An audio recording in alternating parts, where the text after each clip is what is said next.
Assalamualaikum warahmatullahi wabarakatuh. Waalaikumsalam warahmatullahi wabarakatuh. Wabarakatuh. Terima kasih anak-anakku. Bagaimana kabar hari ini anak-anakku? Alhamdulillah baik, Pak. Alhamdulillah baik. Semoga kita selalu diberikan kesehatan oleh Allah Subhanahu wa taala. Anak-anakku, sebelum pelajaran hari ini kita mulai, alangkah baiknya kita berdoa terlebih dahulu agar pelajaran kali ini bermanfaat dan memberikan berkah buat kita. Silakan ketua kelas untuk memimpin doa.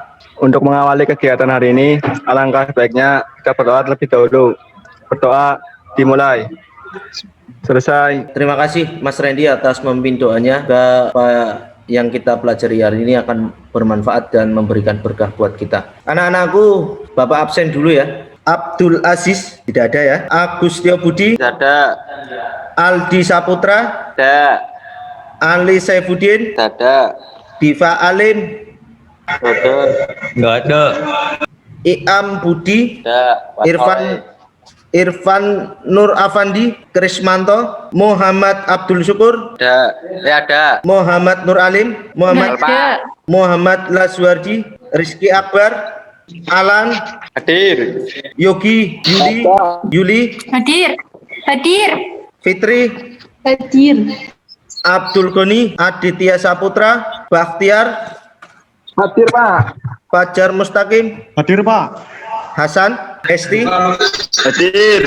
Igun Indra Setiawan Hadir. Lovita Hadir. Misbahul tidak ada Rahmat Ada.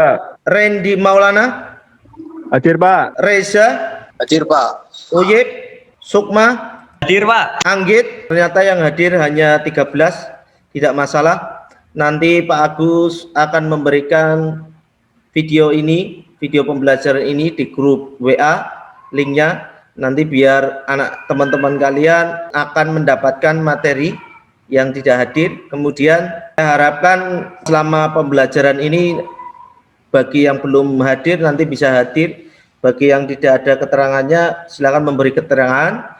Yang berikutnya yang bagi yang sakit akan diberikan sembuh penyakitnya.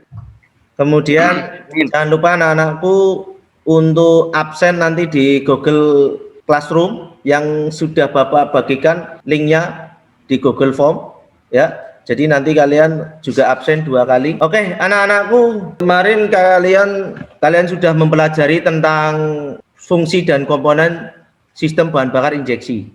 Adakah dari kalian yang mau mengungkapkan atau yang masih ingat pelajaran yang kemarin? Silakan. Saya, Pak. Ya, silakan, Mas. Nama saya Bakhtiar Nugroho. Komponen sensor IAT, intake air temperatur. IAT sensor ini bertugas menyesuaikan rasio perubahan suhu pada intake, kemudian informasi akan diterima ECU dan jumlah bahan bakar akan dikirim sesuai dengan kondisi suhu mesin. IAT bekerja dengan cara mendeteksi suhu udara yang melewati throttle body dan mengubah suhu menjadi sinyal listrik yang dikirim ke ECU. Dengan adanya sensor IAT, jumlah bahan bakar yang diinjeksikan akan selalu pada tingkat yang optimal. Sudah, Pak. Oke, terima kasih Mas Bakhtiar. Ada lagi silakan yang mau mengutarakan? Pak, saya, Pak. Ya, silakan. Nama saya Alan Maulana. Komponennya air flow meter. Sensor ini memiliki fungsi mendeteksi aliran udara atau volume yang memasuki ke intake manifold. Air manifold meter berupa potensio yang dilengkapi dengan pegas pengembali dan measuring plat. Besar kecilnya udara yang masuk akan mempengaruhi pada putaran potensiometer. Karena potensiometer berputar, maka tegangan output dari potensiometer juga berubah. Besarnya tegangan dari potensiometer diterima ECU sebagai signal. Oke, Pak, terima kasih, Pak. Oke, terima kasih Mas Alan. Silakan, ada lagi yang mau mengutarakan? Saya, Pak. Nama saya Luvita Nurfadila. TPS terpasang pada throttle body. Sensor ini mendeteksi besarnya bukan throttle dalam bentuk nilai tahanan. Sama seperti air flow meter, TPS juga menggunakan potensiometer. Cara kerjanya sama. Ketika berputar, potensiometer juga ikut berputar dan nilai tahanan juga berubah. Karena nilai tahanannya berubah, tegangan yang dikirim ke ECU juga ikut berubah. nilai tegangan tersebut diberi ECU sebagai signal. Oke, terima kasih Mbak Luvita. Silakan, ada lagi yang mau mengutarakan? Saya Pak, Ya, silakan. nama saya Dian. Ya. Komponen air flow sensor atau AVS. Air flow sensor AVS adalah sensor yang digunakan untuk mengetahui banyak sedikit udara yang akan masuk ke dalam intake manifold. Biasanya sensor ini dipasang sesuai filter udara dan akan memberikan pusat tegangan semakin besar jika udara yang melewati semakin banyak atau sebaliknya.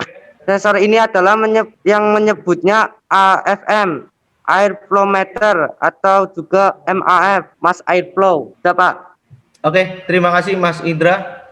Ada lagi? Silakan yang mau mengutarakan. Saya Pak, Oke, silakan. nama saya Muhammad Abdul Syukur. Komponennya idle air control. Idle air control adalah part yang mendeteksi atau mengendalikan suplai udara ke intake manifold pada saat putaran idle.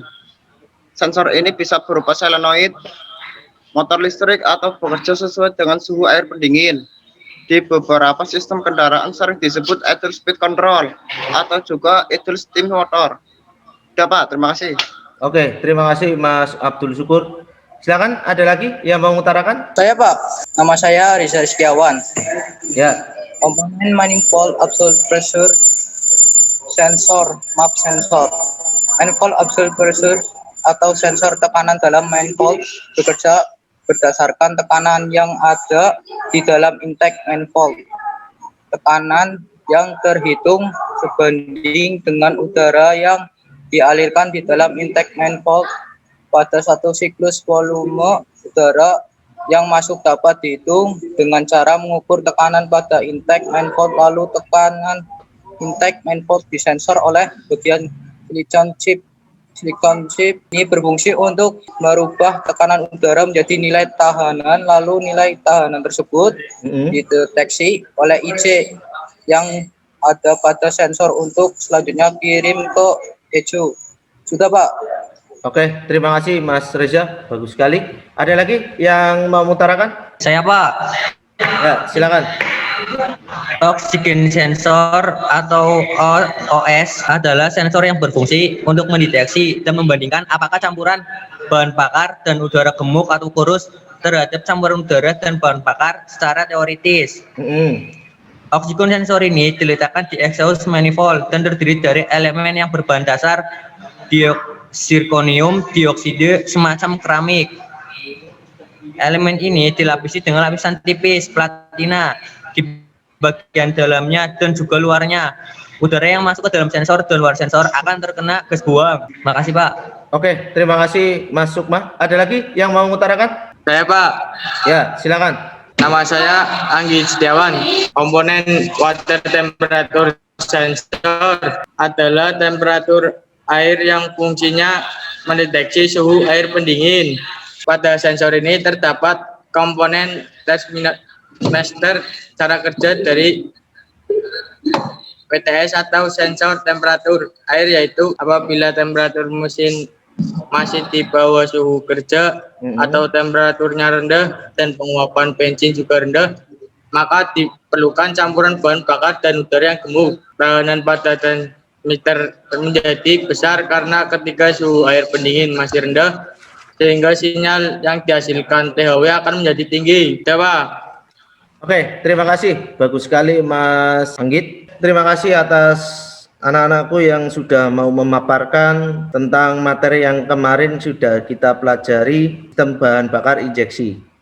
Anak-anakku, sebelum pelajaran hari ini kita mulai, pelajaran hari ini adalah pelajaran tentang pemeliharaan mesin sepeda motor, di mana materi pokoknya adalah sistem bahan bakar injeksi. Pak Agus akan memberikan sedikit motivasi. Motivasi dari Henry Ford, mempunyai perusahaan Ford ya yang ada di Eropa. Motivasi dari Henry Ford apa? Seseorang yang berhenti belajar adalah orang lanjut usia. Meskipun umurnya masih remaja, seseorang yang tidak pernah berhenti belajar akan selamanya pemuda. Artinya apa?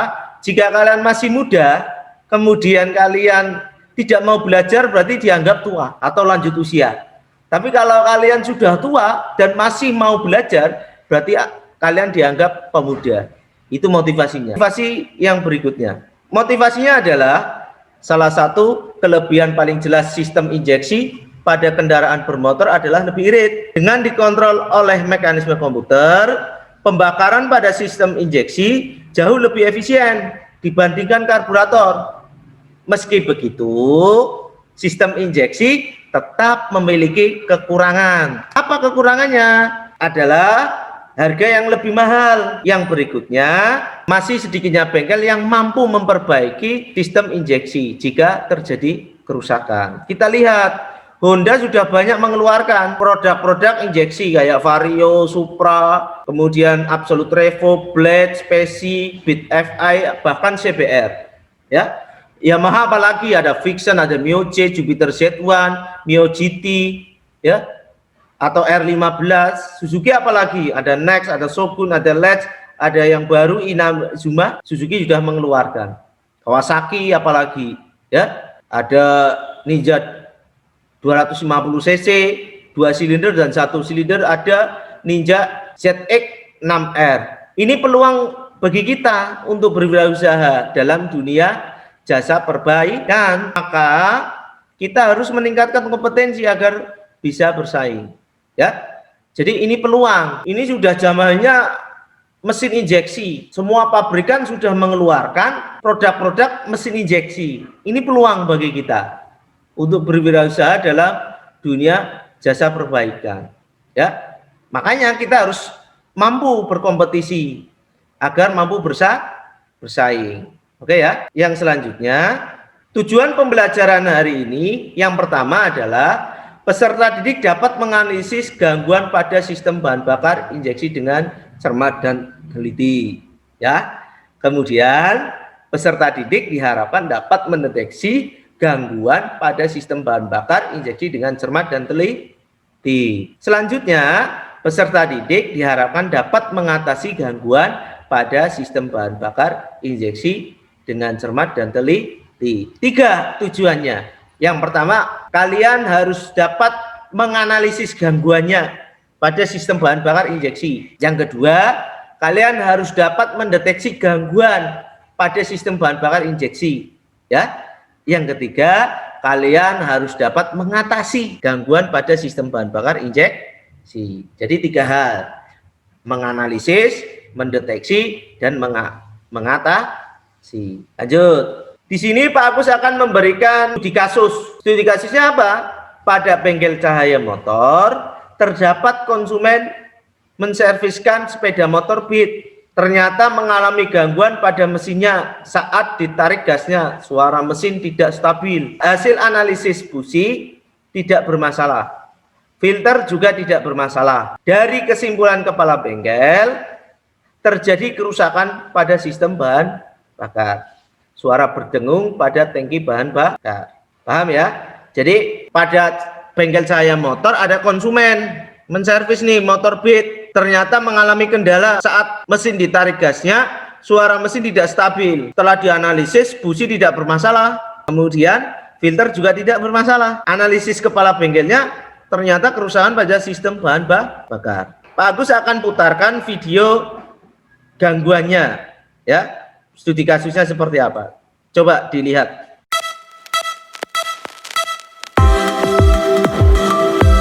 Ini motor Beat injeksi itu gini, permasalahannya kayak gini.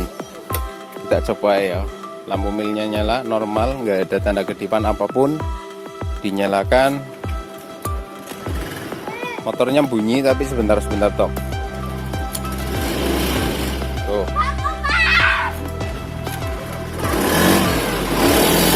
Ya.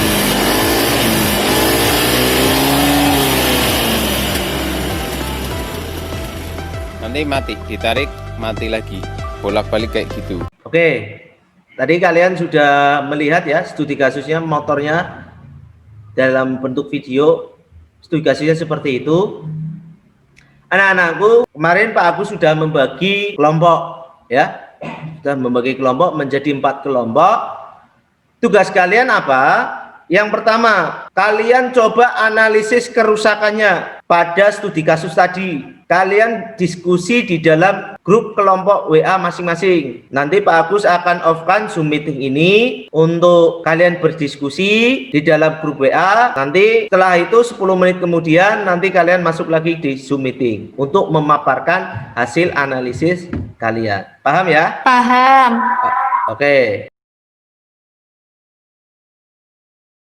Oke anak-anakku, apakah masih semangat? Masih. Luar biasa, alhamdulillah masih semangat. Setelah kalian tadi sudah berdiskusi di dalam grup WA, setelah kalian membaca dan melihat video kasus, ungkapkanlah analisis Anda tentang kerusakan sistem bahan bakar pada studi kasus tadi. Apa penyebabnya? Ya, silakan. Yang mau mengutarakan dari kelompok mana dulu? Saya Pak dari kelompok 2. Silakan kelompok 2. Fajar Mustaqim. Ya. Menurut kami dari studi kasus ini analisis kami jarak renggang busi tidak tepat, Pak. Coba. Oke, silakan ada yang mau bertanya atau ada yang mau menanggapi? Silakan. Saya Pak dari kelompok 3. Nama Ya. saya Bahtiar Nugroho. Ya. Yang saya tanyakan, kenapa alasan jarak renggang busi tidak tepat? Silakan kelompok 2 Mas Fajar untuk menanggapinya. Sebuah mesin membutuhkan busi dengan pengaturan kerenggangan yang sesuai agar dapat bekerja dengan baik. Ukuran kerenggangan mempengaruhi suhu pengapian busi yang langsung akan terhadap pembakaran bahan bakar dan udara di dalam mesin. Memperbesar kerenggangan busi akan menghasilkan percikan api yang lebih besar yang dapat bermanfaat bagi beberapa mesin yang dimodifikasi guna memaksimal efisiensinya. Atas tanggapannya dari Mas Fajar. Silakan dari kelompok yang lain ada yang mau mengungkapkan? Saya Pak dari kelompok 1. Silakan. Nama saya Yuli Cahyati. Dari studi kasus tadi, analisis kami setelah klep yang tidak sesuai standar, Pak. Adakah yang mau menanggapi? Silakan atau yang mau bertanya? Saya Pak, Ya, silakan. kelompok 4, Anggi Setiawan. Mengapa alasan klep yang tidak sesuai standar? Silakan kelompok 1 untuk menanggapi Mbak Yuli. Jadi penyebab gas tidak stabil dapat juga diakibatkan oleh setelan klep yang tidak sesuai. Tekanan kompresi di dalam ruang bakar sangat mempengaruhi oleh penyetelan klep atau valve. Jika setelan klep atau terlalu rapat, tidak sesuai standar, berarti klep cepat membuka dan lebih lama menutup. Pembukaan yang lebih lama membuat gas lebih banyak masuk, dan apabila setelan klep terlalu renggang, berarti klep terlambat membuka dan cepat menutup. Apabila hal ini terjadi pada klep masuk, maka pemasukan campuran bahan bakar udara berlangsung cepat sehingga jumlah campuran yang masuk sedikit. Oke, terima kasih Mbak Yuli atas tanggapannya. Silakan dari kelompok yang lain ada yang mau mengungkapkan? Saya dulu Pak dari kelompok 4. Ya, silakan. Nama saya Randy Maulana. Menurut analisis kami injektor kotor Pak. Silakan ada yang mau bertanya? Saya Pak Hasan Hussein. Silakan. Kenapa injektor kotor? Oke, silakan kelompok 4 untuk menanggapi dari Mas Hasan. Injektor berfungsi untuk menyemprotkan bahan bakar ke dalam ruang bakar dengan merubah partikel-partikel bahan bakar menjadi kabut. Namun, bila injektor kotor akibat mengkonsumsi bensin yang kurang bagus, dapat mengaruhi kualitas semprotan bensinnya. Efeknya, tarikan gas motor menjadi tidak stabil. Terima kasih, Pak. Oke, terima kasih kelompok 4. Lanjutnya silakan kelompok yang lain yang belum. Saya Pak. Silakan. Saya Pak dari kelompok 3. Nama saya Fitri Noviani. Menurut analisis kami, tekanan bahan bakar yang menurun. Oke, silakan ada yang mau menanggapi, ada bertanya, silakan. Saya Pak dari kelompok 2. Silakan. Nama saya Fajar Mustaqim. Analisisnya tekanan bahan bakar yang menurun. Silakan untuk ditanggapi dari Mas Fajar. Setiap motor Honda injeksi dilengkapi dengan pompa bahan bakar atau flue pump di mana tekanan pompa bahan bakar dapat diukur dengan menggunakan alat yang dinamakan full pressure. Ukuran tekanan bahan bakar ini disesuaikan dengan tipe dari masing-masing sepeda motor Honda itu sendiri. Apabila tekanan bahan bakar kurang dari standar akan menyebabkan tarik gas tidak stabil. Terima kasih Pak. Oke, terima kasih. Dari ungkapan analisis kalian di kelompok 1, 2, dan 3 4, yang benar adalah pada kelompok terakhir tadi adalah tekanan bahan bakar yang menurun. Kenapa? Kita lihat pada studi kasus. Studi kasusnya adalah tarikan gasnya suara mesin tidak stabil. Motor beat saat mesin hidup ditarik gasnya, suara mesin tidak stabil. Di sini ada suara berdengung pada tangki bahan bakar. Suara berdengung itu diakibatkan oleh tekanan bahan bakar yang menurun. Setelah kalian analisis tadi kerusakannya, coba kalian cari cara mengatasinya. Kerusakan tekanan bahan bakar yang menurun pada sistem bahan bakar injeksi. Silahkan kalian berdiskusi grup WA kelompok masing-masing. Nanti Pak Agus akan off-kan Zoom meeting ini selama 10 menit. Oke anak-anakku, setelah kalian tadi berdiskusi di grup WA, kalian pastinya sudah mencari cara mengatasi kerusakan tekanan bahan bakar yang menurun pada sistem bahan bakar injeksi. Silakan kelompok mana dulu yang mempresentasikan? Saya Pak. Silakan. Hasan Hussein. Harus dilakukan dengan menguras tangki bahan bakar. Biasanya pengurasan ini terjadi akibat dengan double pump yang lama. Oke, bagus sekali. Terima kasih Mas Hasan. Silakan, ada yang lagi yang lain? Saya Pak. Silakan. Cara pertama melakukan tes terhadap motor Anda dengan menggunakan full flash book. Alat ini berfungsi untuk membaca kerusakan yang terjadi pada pompa bensin Anda. Jika tekanan bahan menurun, maka yang kedua bersihkan full pump dan ganti filter bahan bakar. Apabila tekanan mesin menurun atau lemah, cara satu-satunya adalah dengan mengganti satu set paket pompa. Terima kasih Mbak Fitri. Silakan. Ada lagi? Saya Pak. Silakan. Cara memperbaikinya melakukan tes terhadap motor Anda untuk menggunakan full pressure gauge. Alat ini berfungsi untuk membaca kerusakan yang terjadi pada pompa bensin Anda. Oke, terima kasih Mbak Luvita. Silakan. Ada lagi yang lain? Saya Pak. Ya, silakan. Saya Indra. Cara mengatasi opsinya bersihin dulu full pumpnya atau ganti filter saringan bensin. Oke, terima kasih. Bagus sekali cara mengatasi kerusakan tekanan bahan bakar yang menurun pada sistem bahan bakar pada setiap kelompok. Semuanya benar. Setelah ini Pak Agus akan memberikan rangkuman tentang materi tekanan bahan bakar, analisisnya dan bagaimana cara mengatasinya. Gangguan pada sistem bahan bakar injeksi, tekanan bahan bakar yang lemah atau yang menurun. Cara mendeteksinya tadi, motor sedikit susah untuk dihidupkan, suara berdengung jadi pelan di dalam tangki bahan bakar. Yang berikutnya, tarikan gas suara mesin tidak stabil. Pada studi kasus tadi kan seperti itu, ditarik gasnya suara mesin tidak stabil atau suara berdengung jadi pelan di dalam tangki bahan bakar. Itu pasti yang disebut tekanan bahan bakar yang lemah. Cara mengatasinya, yang pertama memeriksa sekring pompa bahan bakar, yang berikutnya memeriksa tegangan pompa bahan bakar itu sendiri, yang berikutnya bersihkan full pump, yang selanjutnya ganti filter bahan bakar, yang terakhir adalah memeriksa tekanan bahan bakar. Apabila tekanan bahan bakar menurun atau lemah, salah satunya adalah dengan mengganti satu set ya. Oke, kita lanjut. Yang pertama, melakukan pemeriksaan sistem bahan bakar injeksi. Tadi yang pertama adalah memeriksa sikring. Kita cek dulu sikringnya putus atau tidak ya. Yang berikutnya memeriksa tegangan pompa bahan bakar itu sendiri. Diperiksa tegangannya. Kita lihat di buku manual tegangannya standarnya berapa.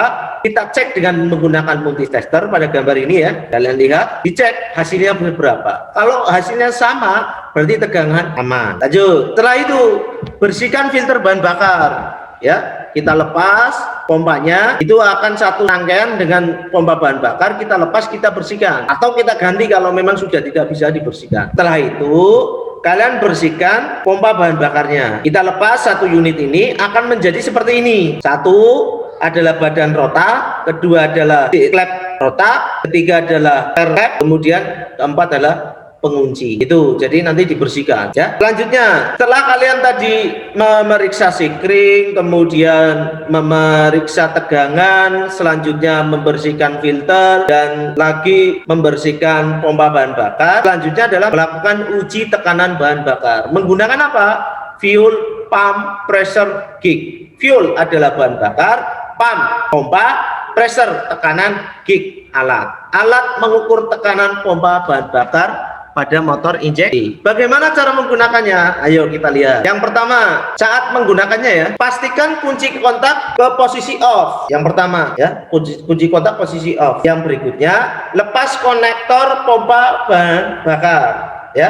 Kabel yang ke pompa bahan bakar ini yang Pak Agus tunjuk dilepas ya. Tapi terlebih dahulu kunci kontak off. Yang berikutnya, setelah dilepas, putar kunci kontak ke posisi on ya. Yang keempat, hidupkan mesin sepeda motor sampai mesin benar-benar mati sendiri. Jadi dihidupkan mesinnya sampai mesin mati sendiri. Kenapa harus seperti itu? Agar tekanannya tidak meluber kemana-mana. Jadi kalau kamu mau melepas selang bahan bakar dengan menggunakan pressure gauge, dengan cara dihidupkan dulu mesinnya sampai benar-benar mati. Kemudian kalau sudah benar-benar mati, putar kunci kontak pada posisi off. Dimatikan dulu kunci kontaknya, mesinnya dimatikan. Kemudian lepas selang bahan bakar. Ini dilepas ya. Nomor 1 ini dilepas. Yang berikutnya, pasang full pressure gauge dengan benar. Pertama, selangnya dimasukkan, pasang kembali konektor pompa bahan bakar. Ini dipasang konektor pompa bahan bakar. Kemudian yang satunya dipasang melalui selang yang akan ke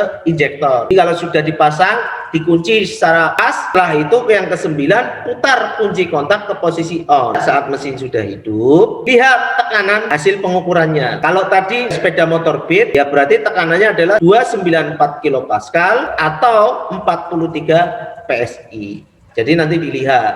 Kalau di bawah itu berarti tekanan bahan bakar menurun. Tidak mungkin akan di atasnya, ya. Itu. Paham ya? Paham ya? Paham. Oke, yang selanjutnya Pak Agus akan putarkan tadi yang Pak Agus jelaskan. Silakan kalian lihat ya videonya seperti apa.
Nah, itu tadi cara memeriksa tekanan bahan bakar dari awal sampai akhir, ya.